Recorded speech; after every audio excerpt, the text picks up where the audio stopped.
Amphan વાવાઝોડું ચક્રવાતમાં ફેરવાતા 20મીએ બંગાળ પર ટકરાશે।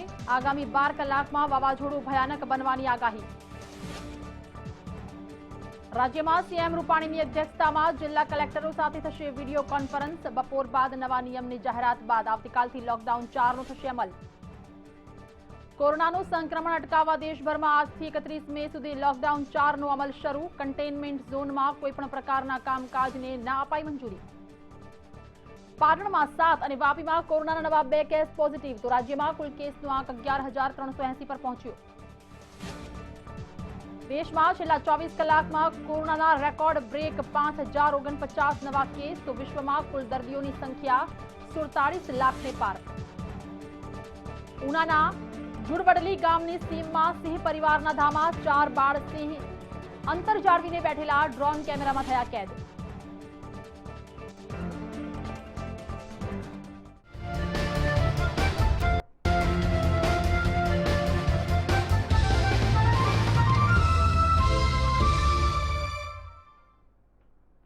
નમસ્કાર, બ્રેકફાસ્ટ ન્યૂઝ સાથે હું છું બેનઝીર। સમાચારોમાં સૌથી પહેલા વાત કરીશું અમ્ફાન વાવાઝોડાની।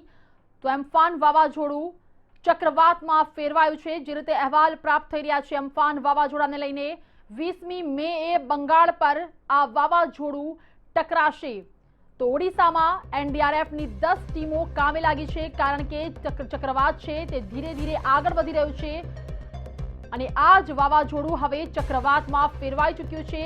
તારીખ 20 મેના રોજ બંગાળ પર ટકરાશે આ વાવાઝોડું। તો જે રીતે તારીખ જાહેર થઈ છે અને આ જ તારીખ જાહેર કર્યા બાદ હવે એલર્ટ મોડ પર સરકાર અને આ સાથે જ ઓડિશામાં એનડીઆરએફની 10 ટીમો કામે લાગી છે।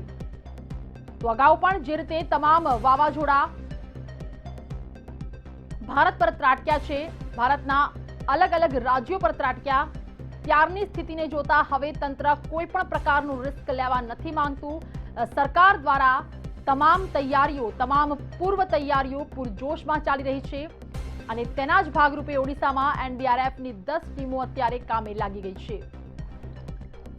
તો વધુ માહિતી આપી રહ્યા છે સંવાદદાતા કામેશ જોડાયા છે। કામેશ, શું વધુ અહેવાલો પ્રાપ્ત થઈ રહ્યા છે અમ્ફાન વાવાઝોડાને લઈને? કેટલો ખતરો?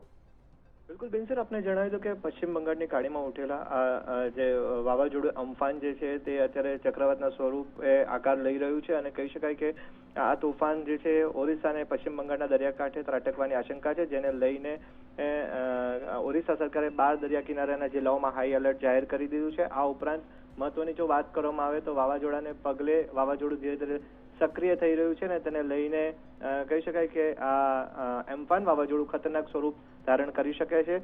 આજની જો વાત કરીએ તો 18મી તારીખ, આજે 18મી તારીખ છે ને 18મી તારીખથી 12 કલાકમાં વાવાઝોડું ધીમે ધીમે ગંભીર સ્વરૂપ ધારણ કરે તેવી પણ શક્યતા છે। તેની પૂર્વગામી અસર ગુજરાત ઉપર પણ જોવા મળી શકે છે, વાતાવરણમાં પણ પલટો જોવા મળી શકે છે અને ક્યાંક વરસાદ પડે, વાવાઝોડું થાય તેવી શક્યતાને પણ નકારી શકાય તેમ નથી। ઓડિશા સરકારની જો વાત કરવામાં આવે તો અત્યારે ઓડિશા સરકાર પણ એલર્ટ મોડમાં છે। ઓડિશામાં એનડીઆરએફની 10 ટીમોને તૈનાત કરી દેવામાં આવી છે, તો બંગાળમાં 7 ટીમોને તૈનાત કરાઈ છે।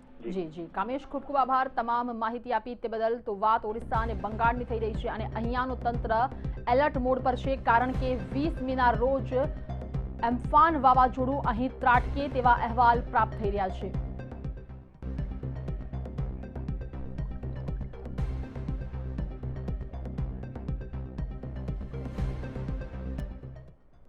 અને વાત હવે હવામાન વિભાગની આગાહીની। તો ગુજરાતને લઈને હવામાન વિભાગે જે આગાહી કરી છે તેમાં ખાસ દક્ષિણ ગુજરાતને લઈને સમાચાર। રાજ્યના સમગ્ર હવામાનમાં પલટો આવશે।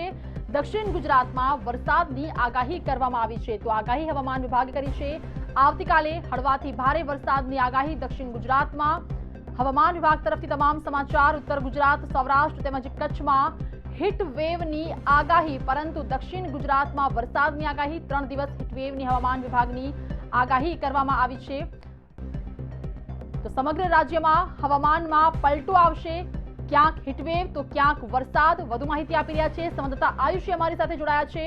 આયુષી, સમગ્ર ગુજરાતને લઈને હવામાન વિભાગ તરફથી કેવી આગાહી, શું વધુ વિગતો?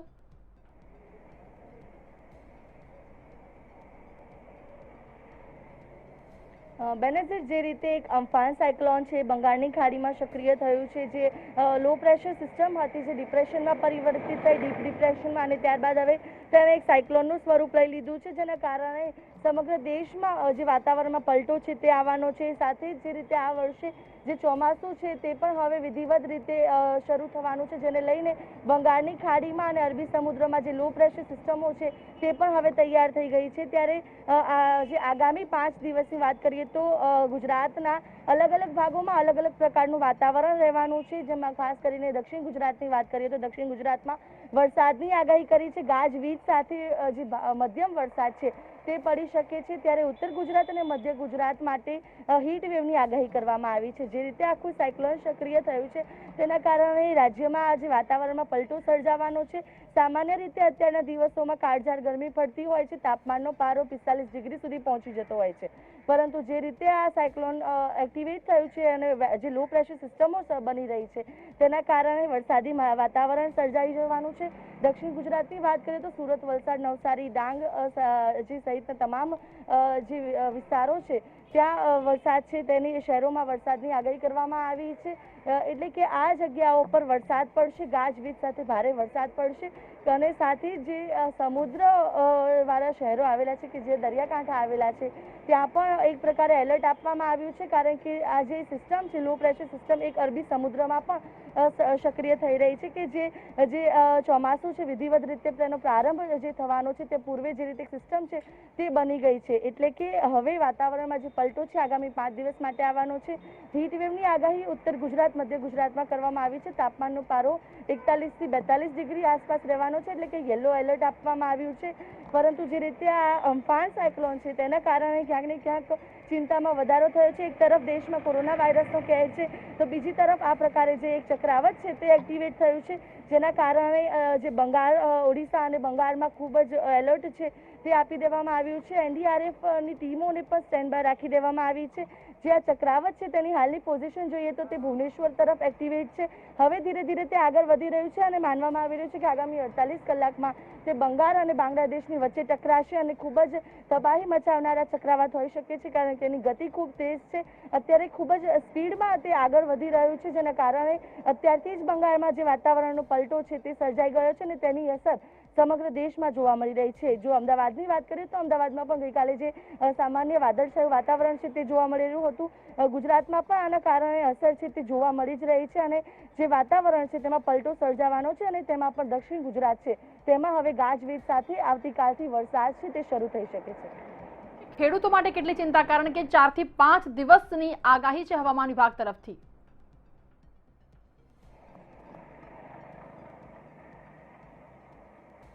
બિલકુલ બેનઝીર, ખેડૂતો માટે ખૂબ જ માઠા સમાચાર છે. એક તરફ કોરોના વાયરસથી તેઓ પીડાઈ રહ્યા છે તો બીજી તરફ આ જે હવે વાતાવરણમાં પલટો આવી રહ્યો છે. જો આખા વર્ષની વાત કરીએ તો એક બાદ એક સાયક્લોનો એક્ટિવેટ થયા છે અને એક જે અલગ અલગ જે સિસ્ટમો છે વરસાદી સિસ્ટમો તે એક્ટિવેટ થઈ રહી છે. એક બાદ એક બંગાળની ખાડીમાં, અરબી સમુદ્રમાં જે સિસ્ટમો બની રહી છે તેના કારણે આખા વર્ષ દરમિયાન આ પ્રકારે છૂટો છવાયો કમોસમી વરસાદ નોંધાયો છે. અત્યારની વાત કરીએ તો ભર ઉનાળે પણ આપણે જોયું કે આ પહેલા પણ અનેક વખત જે કમોસમી વરસાદ છે તે નોંધાઈ ગયો છે. એટલે કે હવે જે દક્ષિણ ગુજરાતમાં વરસાદની આગાહી કરવામાં આવી છે અને ગાજવીજ સાથેનો વરસાદ છે એટલે કેરીના પાકને ભારે નુકસાન થશે, કારણ કે દક્ષિણ ગુજરાતમાં સૌથી વધુ જે કેરીનું ઉત્પાદન છે થતું હોય છે. વલસાડની કેરી ખૂબ જાણીતી છે, ત્યારે આ કેરીના પાકને ભારે નુકસાન થવાનું છે, કારણ કે જે રીતે કોરોના વાયરસના કારણે પહેલેથી જ જે રીતે તેમનો પાક બનીને રેડી હતો તે છતાં તેઓ પહોંચાડી નતા શકતા. હવે જ્યારે તંત્રએ પરવાનગી આપી છે કે તેઓ પોતાનું જે ઉત્પાદન છે તેને વેચી શકશે, ત્યારે બીજી તરફ હવે આ પ્રકારે એક જે વરસાદી સિસ્ટમ આવી રહી છે, વરસાદ પડવાનો છે. ખેડૂતો માટે ખૂબ ખરાબ સમાચાર છે આ, કારણ કે એક બાદ એક જે રીતે વરસાદી સિસ્ટમો બની અને જેના કારણે તેમના પાકને ભારે નુકસાન થયું છે. ફક્ત કેરી નહીં પણ તે સિવાય પણ તમામ જે ઉનાળુ પાક થતા હોય છે તે તમામ પાક હવે તેમના નિષ્ફળ જાય તેવી ભીતિ છે, કારણ કે જે 5 દિવસની આગાહી છે એટલે કે 5 દિવસમાં તેમની તમામ ખેતી છે તે નષ્ટ થઈ શકે છે. અને જે સામાન્ય વરસાદ નથી પરંતુ મધ્ય વરસાદ તેમને કહેવામાં આવ્યો છે ને ગાજવીજ સાથે થશે, એટલે કે થંડર સ્ટોર્મની પણ આગાહી કરવામાં આવી છે હવામાન હવામાન વિભાગ દ્વારા, એટલે કે ખૂબ જ ચિંતાજનક સમાચાર છે. જ્યારે પણ થંડરસ્ટોર્મ હોય છે ત્યારે ગાજવીજ થાય છે, ઝાડ અને તમામ જે વૃક્ષો છે તે ધરાશાયી થતા હોય છે. એટલે કે આ ખેડૂતો માટે ખૂબ ચિંતાજનક સમાચાર છે. કોરોના વાયરસના કહેર વચ્ચે વધુ એક તેમને માર છે તે આ હવે વરસાદના કારણે પડશે. જી આયુષી, ખૂબ ખૂબ આભાર. તમામ માહિતી આપી, વિગતો આપી તે બદલ. તો ખાસ સૌથી વધુ ચિંતા હવામાન પલટાને કારણે ખેડૂતો માટે, કારણ કે એક તરફ કોરોનાનું સંકટ અને ત્યાં જ બીજી બાજુ વધુ એક માર, કારણ કે એમ્ફાન વાવાઝોડું જે ત્રાટકવાના એંધાણ અત્યારે વર્તાઈ રહ્યા છે પશ્ચિમ બંગાળ સહિત ઓરિસ્સામાં, અને તેની જ અસર ક્યાંક ને ક્યાંક ગુજરાત પર જોવા મળે તો નવાઈ નહીં.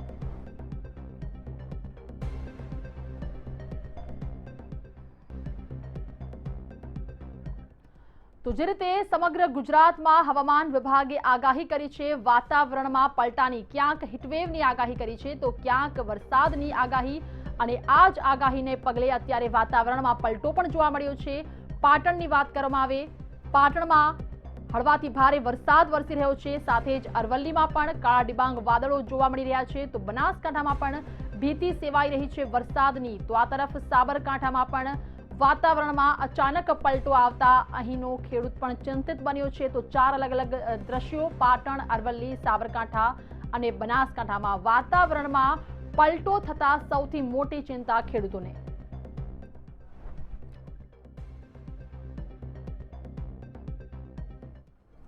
અને હવે વાત APL1 કાર્ડ ધારકોની. તો આ તમામ કાર્ડ ધારકોને આજથી અનાજનું વિતરણ કરવામાં આવશે. અમદાવાદમાં APL1 કાર્ડ ધારકોને અનાજ વિતરણ થલતેજ વિસ્તારમાં વિનામૂલ્યે અનાજ વિતરણ કરવામાં આવશે. તો જે રીતે અમદાવાદના લોકોને બાકી રાખવામાં આવ્યા હતા, પરંતુ હવે તમામ અમદાવાદ વાસીઓમાં જે APL1 કાર્ડ ધારકો છે તેમને અનાજ વિતરણ કરવામાં આવશે. લોકોએ સોશિયલ ડિસ્ટન્સ જાળવીને લાઈન લગાવી છે અને આ જ શિસ્તબદ્ધતા સાથે લાઈનમાં ઊભા રહીને અનાજ લઈ રહ્યા છે. વધુ માહિતી આપી રહ્યા છે સંવાદદાતા રવિ જોડાયા છે. રવિ, અમદાવાદના કયા વિસ્તારમાં આપ, જે રીતે અત્યારે અહેવાલો પ્રાપ્ત થઈ રહ્યા છે, અનાજનું વિતરણ શરૂ થઈ ચૂક્યું છે?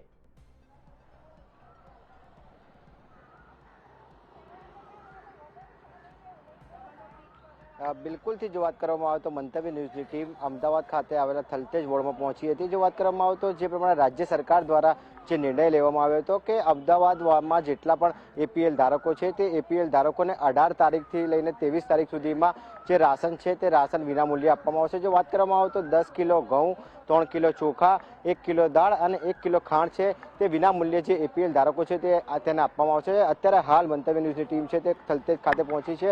જો વાત કરવામાં આવે તો જે પ્રમાણે અત્યારે હાલ જે થલતેજ ખાતે આવેલી જે રેશનિંગની દુકાન છે ત્યાં આગળ સુચારુ વ્યવસ્થા કરી દેવામાં આવી છે, પરંતુ રાજ્ય સરકારની ગાઈડલાઈન મુજબ જે પ્રમાણે જે સરકારે આદેશ કર્યા હતા તે પ્રમાણેનું અનાજ પણ આપવામાં આવે છે.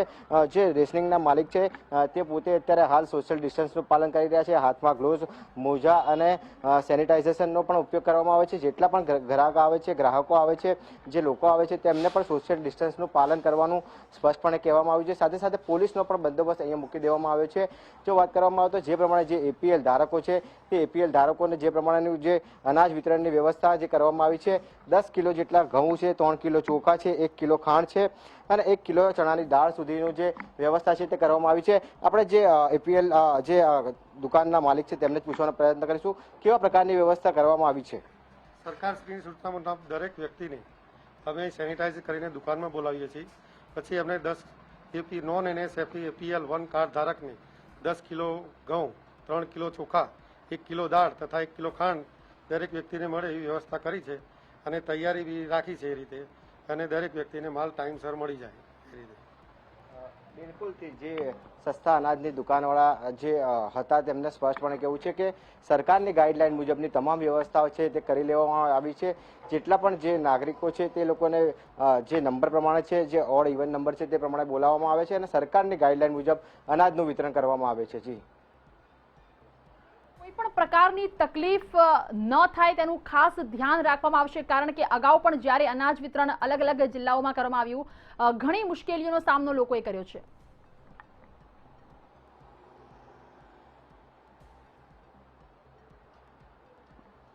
બિલકુલથી જો વાત કરવામાં આવે તો લોકડાઉનના જે પ્રથમ પીરિયડ હતો ત્યારે જે અનાજની વ્યવસ્થા કરવામાં આવી હતી, અનાજ વિતરણની વ્યવસ્થામાં ખૂબ જ અફરાતફરીનો માહોલ સર્જાયો હતો.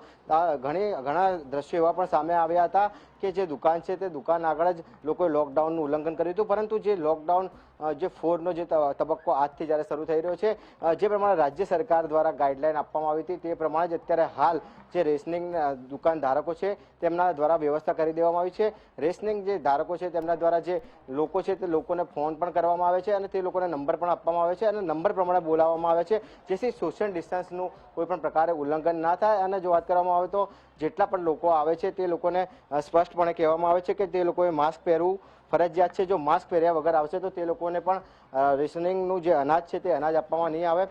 જો વાત કરવામાં આવે તો જે પ્રમાણે એપીએલ ધારકો છે તે એપીએલ ધારકોને 18 તારીખથી લઈને 23 તારીખ સુધી જે અનાજ છે તે અનાજ આપવામાં આવશે. જો વાત કરવામાં આવે તો જે પ્રમાણે જે તારીખો આપવામાં આવી છે તો તારીખોની જો વાત કરવામાં આવે તો જે 1 અને 2 નંબરના જે રેશનિંગ કાર્ડમાં પાછળ આંકડા આવે છે તે લોકોને 18 તારીખે આપવામાં આવશે. 3 અથવા 4 નંબર છે તેને 19 તારીખે આપવામાં આવશે. 5 અને 6 નંબર છે તેને 20 મેના રોજ આપવામાં આવશે. 7 અને 8 નંબર છે તેને 21 મેના રોજ અનાજ આપવામાં આવશે. પરંતુ જો વાત કરવામાં આવે 9 અથવા 0 હોય તેવા લોકોને 22 તારીખના રોજ જે અનાજ વિતરણ છે તે અનાજ વિતરણ આપવામાં આવશે. એટલે કે રાજ્ય સરકારનો જે નિર્ણય છે કે કોઈ પણ પ્રકારના કોઈ નાગરિક છે તે નાગરિક કોઈ પણ પ્રકારે અનાજથી વંચિત ના રહે તેઓ સ્પષ્ટપણે વ્યવસ્થા કરી દેવામાં આવી છે. જી, ખૂબ આભાર. અમારી સાથે જોડાયા, દ્રશ્યો બતાવ્યા, વાતચીત કરી તે બદલ આપનો આભાર. તો રવિ અત્યારે અમદાવાદના થલતેજ વિસ્તારમાં અહીં આયોજનબદ્ધ તમામ એપીએલ કાર્ડ ધારકો, એપીએલ 1 કાર્ડ ધારકોને જે અનાજ વિતરણ કરવામાં આવી રહ્યું છે તેની વ્યવસ્થા કરવામાં આવી છે. કોઈ પણ પ્રકારની તકલીફનો સામનો આ કાર્ડ ધારકોને નહીં કરવો પડે, કારણ કે પૂરતા પ્રમાણમાં સ્ટોક છે, જથ્થો છે અને તમામ નિયમોનું પાલન કરીને અનાજનું વિતરણ શરૂ કરવામાં આવ્યું છે.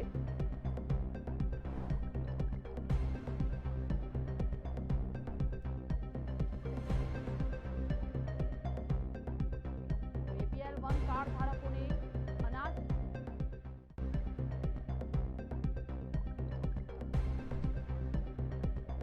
તો અમદાવાદના દ્રશ્યો જોયા. અમદાવાદમાં અનાજ વિતરણની શરૂઆત થઈ ચૂકી છે. વડોદરામાં શું સ્થિતિ છે જાણીશું. સંવાદદાતા અમિત અમારી સાથે જોડાયા છે. અમિત, અમદાવાદમાં તો યોજનાબદ્ધ વ્યવસ્થિત રીતે તમામ નિયમોનું પાલન કરીને અનાજ વિતરણની શરૂઆત થઈ ચૂકી છે. વડોદરામાં શું સ્થિતિ? તો અમદાવાદની જેમ જ વડોદરામાં પણ અનાજ વિતરણ શરૂ કરી દેવામાં આવ્યું છે. વડોદરા શહેરના કન્ટેનમેન્ટ ઝોન વિસ્તાર કે જે રેડ ઝોનમાં આવે છે, નાગરવાડા મચ્છેપેટ એરિયા, કે ત્યાંના આ દ્રશ્યો, ત્યાં સરકારી અનાજની જે રેશનિંગની દુકાન છે ત્યાંથી લોકોને સુવ્યવસ્થિત રીતે અનાજ આપવામાં આવી રહ્યું છે. આ તમામ વસ્તુ વચ્ચે લોકો સોશિયલ ડિસ્ટન્સિંગનું પણ પાલન કરે તેનું પણ ધ્યાન રાખવામાં આવી રહ્યું છે. અહીંયા જેટલા પણ લોકો સવારથી રોજે રોજ આ રીતે આવે છે, લાઈન લગાવીને ઊભા હોય છે, તે સોશિયલ ડિસ્ટન્સિંગ જાળવીને જ ઊભા હોય છે. એટલે સરકાર દ્વારા જે નિયમોનું પાલન કરાવવાનું હોય છે તે પણ અહીંયા થઈ રહ્યું છે. અને જેટલું પણ અનાજ સરકાર દ્વારા નિયત કરવામાં આવ્યું છે નિયમ પ્રમાણે, એ ઘઉં હોય, ચોખા હોય, ખાંડ હોય કે પછી દાળ હોય, એ તમામ જે અનાજ છે લોકોને આપવામાં આવી રહ્યું છે અને સુવ્યવસ્થિત રીતે આયોજન પાર પાડવામાં આવી રહ્યું છે. જિલ્લા કલેક્ટર અને પુરવઠા વિભાગ દ્વારા રેશનિંગની દુકાનોના જે સંચાલકો છે તેમની સાથે સંકલન કરીને આખું સુવ્યવસ્થિત રીતે લોકોને અનાજ મળે તે પ્રકારનું આયોજન કરવામાં આવે છે. અહીંયા જે અનાજનો સ્ટોક છે આપ અહીંયા જોઈ શકો છો, એ બહાર કાઢવામાં આવી રહ્યો છે, કારણ કે હવે સવારનો સમય છે, લોકો અનાજ લેવા માટે આવી પહોંચ્યા છે, લાઇનમાં ઊભા છે, સોશિયલ ડિસ્ટન્સિંગનું પણ પાલન કરી રહ્યા છે. એવામાં સરકાર દ્વારા જે પણ ઘઉં, ચોખા સહિતના અનાજનો સ્ટોક જે રેશનિંગની દુકાનોમાં કરાવવામાં આવ્યો છે તેને આ રીતે બહાર કાઢીને સંચાલકો દ્વારા એક પછી એક લોકોને આપવામાં આવી રહ્યો છે. બીપીએલ કાર્ડ હોય કે એપીએલ કાર્ડના ધારકો છે, સરકાર દ્વારા જે પણ નિયત નક્કી કરવામાં આવ્યું છે કે બીપીએલ કાર્ડના ધારકોને કેટલું અનાજ મળશે, એપીએલ 1ના ધારકોને કેટલું અનાજ મળશે, તે પ્રમાણે આપવામાં આવી રહ્યું છે. વડોદરામાં આ પ્રકારના દ્રશ્યો જ્યાં જ્યાં રેશનિંગની દુકાન છે, કે એ રેડ ઝોનમાં હોય, ઓરેન્જ ઝોનમાં હોય કે ગ્રીન ઝોનમાં હોય, તમામને આ રીતે સુવ્યવસ્થિત રીતે આપવામાં આવી રહ્યું છે અનાજ, અને લોકો પણ સમજી રહ્યા છે, કારણ કે લોકડાઉનનો સમય છે. સરકાર દ્વારા જે મોટી રાહત તેમને આપવામાં આવી છે અનાજ આપવાની, તેનું લાભ પણ ઉઠાવી રહ્યા છે લોકો. સાથે સાથે સોશિયલ ડિસ્ટન્સિંગ અત્યારે ખૂબ જરૂરી પણ છે અને જાળવી પણ રહ્યા છે. એટલે વડોદરામાં આ પ્રકારના દ્રશ્યો સમગ્ર શહેરમાં જે રેશનિંગની દુકાનો છે ત્યાં જોવા મળી રહ્યા છે. લોકો સોશિયલ ડિસ્ટન્સિંગના પાલન સાથે અનાજ લેવા માટે આ રીતે જ લાઇનમાં ઊભા છે, અને અત્યાર સુધી એવી કોઈ ફરિયાદ નથી આવી કે જ્યાંથી લોકોને અનાજ ઓછું મળતું હોય અથવા લોકોની કોઈ ફરિયાદ હોય. સવારથી લોકો આ રીતે લાઇનમાં ઊભા હોય છે. જે સંચાલકો છે રેશનિંગની દુકાનોના, તે લોકો પણ બીજા બે માણસો રાખીને તમામને સોશિયલ ડિસ્ટન્સિંગનું પાલન કરાવીને તેમને એક પછી એક અનાજ આપી રહ્યા છે. જી બિલકુલ અમિત, ખૂબ ખૂબ આભાર અમારી સાથે જોડાયા, વાતચીત કરી, દ્રશ્ય બતાવ્યા તે બદલ આપનો આભાર. તો અમદાવાદની જેમ વડોદરામાં પણ સસ્તા અનાજની દુકાને સોશિયલ ડિસ્ટન્સનું પાલન થઈ રહ્યું છે. ગુજરાતના 68 લાખ પરિવારોને લાભ મળશે અને આ જ લાભની શરૂઆત થઈ ચૂકી છે, કારણ કે અનાજ વિતરણની શરૂઆત થઈ ચૂકી છે. APL 1 કાર્ડ ધારકોને અનાજ વિતરણ. તો આ તમામ લોકોને કોઈ પણ પ્રકારની તકલીફ ન પડે તેનું ખાસ ધ્યાન રાખવામાં આવ્યું છે.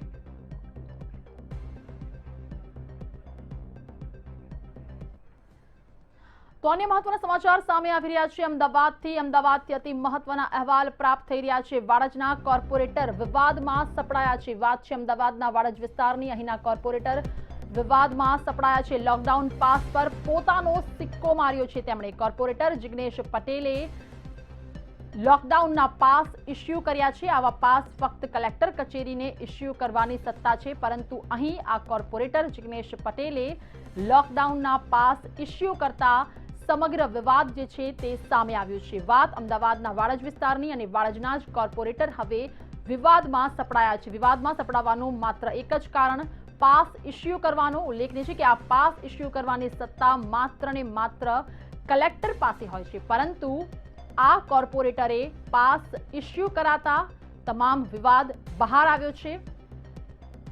કેટલા પાસ ઇસ્યુ કર્યા છે, કોને કોને પાસ ઇસ્યુ કર્યા છે, તમામ માહિતી લઈશું.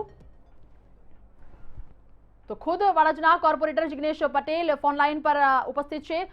જિગ્નેશજી, જે રીતે સમાચાર મળી રહ્યા છે, આપે પાસ ઇસ્યુ કર્યા છે, પરંતુ સત્તા તો માત્ર કલેક્ટર પાસે છે. આપે આ પાસ કેવી રીતે ઇસ્યુ કરી નાખ્યા? આ પાસ મેં અમદાવાદ મ્યુનિસિપલ કોર્પોરેશનમાં છાપેલા છે, અને એની સત્તા માત્ર અમદાવાદ મ્યુનિસિપલ કોર્પોરેશન. આ પહેલી વાત. બીજું, એ પાસ મેં મારા ગાર્ડન ડિપાર્ટમેન્ટના 3rd અને 4th કેટેગરીના જે કર્મચારીઓ ઘરે ઘરે જઈ અને સોસાયટી અને ઘર જે સેનેટાઇઝિંગ કરે છે એના માટે થઈ અને મેં આ પાસ ઇસ્યુ કરેલા છે. જે કર્મચારીઓ પાસે અમદાવાદ મ્યુનિસિપલ કોર્પોરેશનનું આઈ કાર્ડ ના હોય, કારણ કે એ કોન્ટ્રાક્ટ બેઝ પર બધા કામ કરતા હોય, તો એ લોકોના કોઈ અગવડતા કે કોઈ પોલીસની હેરાનગતિ થાય નહીં માટે આ પાસ ઇસ્યુ કરવામાં આવેલા છે. કાર્ડ અમદાવાદ મ્યુનિસિપલ કોર્પોરેશનમાં છપાવવામાં આવેલા છે અને અમદાવાદ કોર્પોરેશનમાંથી મેં મેળવેલા છે. જી, પરંતુ સત્તા, એક જ સવાલ થાય છે કે સત્તા તો કલેક્ટર પાસે છે, તો આપે અમદાવાદ મ્યુનિસિપલ કોર્પોરેશન આટલી મોટી મહામારીમાં જો આ સેમ પાસ પોલીસ CPA બી એમના વોલેન્ટિયર્સ પર્સનલ રાખેલા છે ને, એમણે બી ઇસ્યુ કરેલા છે. કલેક્ટરે પણ એમના વોલેન્ટિયર્સ માટે એમના પાસ ઇસ્યુ કરેલા છે. સેમ અમદાવાદ મ્યુનિસિપલ કોર્પોરેશને પણ વોલેન્ટિયર્સના પાસ છપાય અને એમને ઇસ્યુ કરેલા છે. કેટલા pass is not on duty. This is not a on duty officer's pass. It's a volunteer pass. આ વોલેન્ટિયર પાસ છે. ઓન ડ્યુટી એટલે કે વોલેન્ટિયર ઓન ડ્યુટી પાસ સત્તા ઇસ્યુ કરવાની સત્તા આપની પાસે છે, એમ આપ કહી રહ્યા છો? ઓથોરિટી પાસે છે, બધી ઓથોરિટી પાસે છે. કલેક્ટર સાહેબ પાસે બી છે, પોલીસ કમિશનર સાહેબ પાસે બી છે, અને એઝ વેલ એઝ કોર્પોરેશન. અને એ ઓથોરિટી નીચે જ કોર્પોરેશને પાસ છાપેલા છે. તો આપને લાગે છે કે આવા પાસનો ક્યાંક ને ક્યાંક દુરુપયોગ પણ થઈ શકે? દુરુપયોગને થતો આપ કેવી રીતે અટકાવશો? હજી સુધી એવો કોઈ મામલો આવ્યો જ નથી દુરુપયોગ થયાનો. થયો હોય તો ઓફકોર્સ એવું પાસ રિટર્ન લેવો જોઈએ, અને મારી પાસે મેં જે 20 પાસ ઇસ્યુ કર્યા છે એની સંપૂર્ણ માહિતી મારી પાસે છે. જી, અગર દુરુપયોગ થયો તો આપ કેવા પગલાં લેશો? શું આપ તમામ જવાબદારી લેશો? બિલકુલ 100% જવાબદારી મારી રહેશે, કારણ કે મેં મારી ઓથોરિટીથી પાસ ઇસ્યુ કરેલા છે. સંપૂર્ણ જવાબદારી મારી રહેશે. જી જી, આભાર અમારી સાથે વાતચીત કરી તે બદલ. તો ખુદ કોર્પોરેટર જિગ્નેશભાઈ તમામ જવાબદારી લેવાની વાત કરી રહ્યા છે, કારણ કે તેમણે જે voluntary on duty pass issue કર્યા છે તે તમામે તમામ લોકોને જે ઇસ્યુ કર્યા છે તેની જવાબદારી તેઓ લઈ રહ્યા છે. કોઈ પણ પ્રકારની ગેરરીતિ થશે તો હું જવાબદાર. તો આજ વિશે વધુ માહિતી આપી રહ્યા છે સંવાદદાતા વિરેન અમારી સાથે જોડાયા છે. વિરેન, અત્યારે આપણે કોર્પોરેટર જિગ્નેશ ભાઈ સાથે વાત કરી. તેઓ તો કહી રહ્યા છે કે અમદાવાદ મ્યુનિસિપલ કોર્પોરેશન તરફથી તેમણે આ પાસ ઇસ્યુ કરાવ્યા છે. શું ખરેખર એએમસી આવા પાસ માટે સત્તા આપે છે કે કેમ? ચોક્કસ જે પ્રમાણે આખો મામલો બહાર આવે છે તે પ્રમાણે જે જિગ્નેશ પટેલે જે કોર્પોરેટરે કહ્યું કે જે સત્તા આપવામાં આવે છે જે વોલેન્ટિયર પાસની છે એ મુખ્ય વસ્તુ એ છે કે જે વોલેન્ટિયર પાસ માટે જે ઇસ્યુ કરવામાં આવે છે તે કમિશનરોને પણ સત્તા છે, તેમજ કોર્પોરેશનના અધિકારીઓ તેમજ કોર્પોરેટરને પણ સત્તા છે.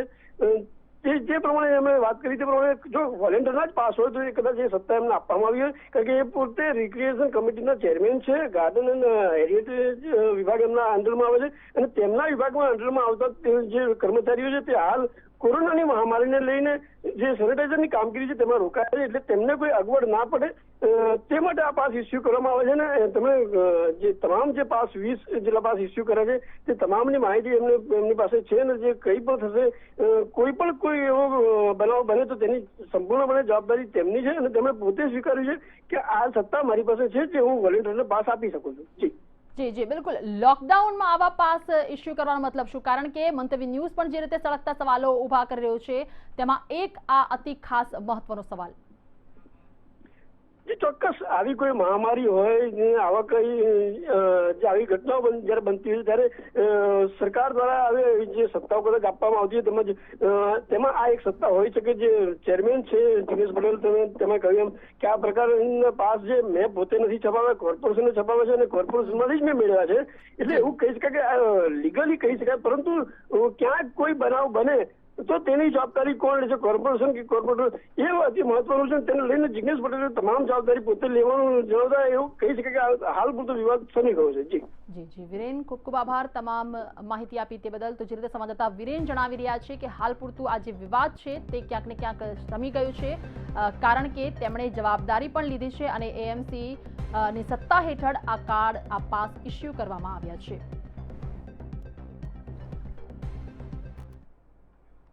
અને વાત હવે સાબરકાંઠાની.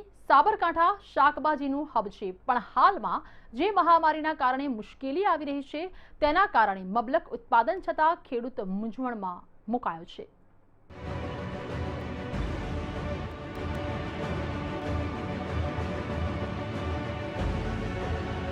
મળ્યું છે મબલક ઉત્પાદન, પણ નથી મળતા ટ્રાન્સપોર્ટરો ન મળતા ખેડૂત મુકાયો મૂંઝવણમાં. સાબરકાંઠા જિલ્લામાં શાકભાજીના પાકનું વાવેતર કરતા ખેડૂતો હાલ મુશ્કેલીમાં મુકાયા છે. જિલ્લામાં આવેલી વડાલી શાક માર્કેટમાં શાકભાજી તો આવે છે, પરંતુ લોકડાઉનના કારણે ઓછું શાકભાજી આવે છે, કારણ કે નથી કોઈ મજૂર મળતા કે નથી કોઈ ટ્રાન્સપોર્ટરો.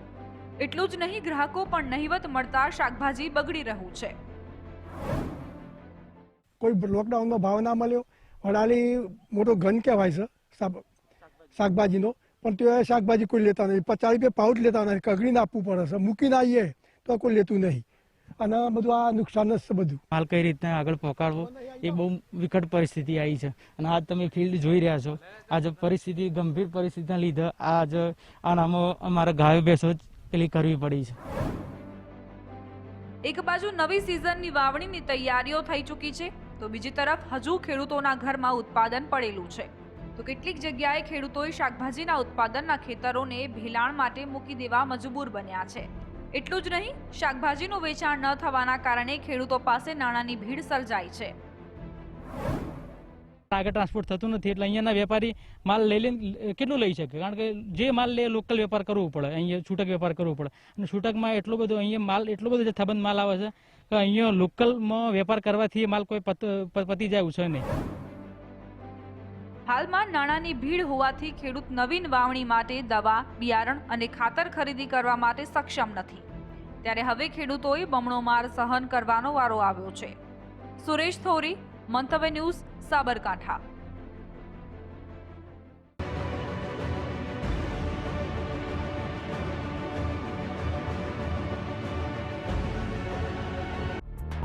મંતવ્ય ન્યૂઝના વધુ સમાચાર મળશે એક ક્લિક પર. ટ્વિટર, ફેસબુક, ઇન્સ્ટાગ્રામ, યુટ્યુબ તમને મળશે પળે પળના સમાચાર.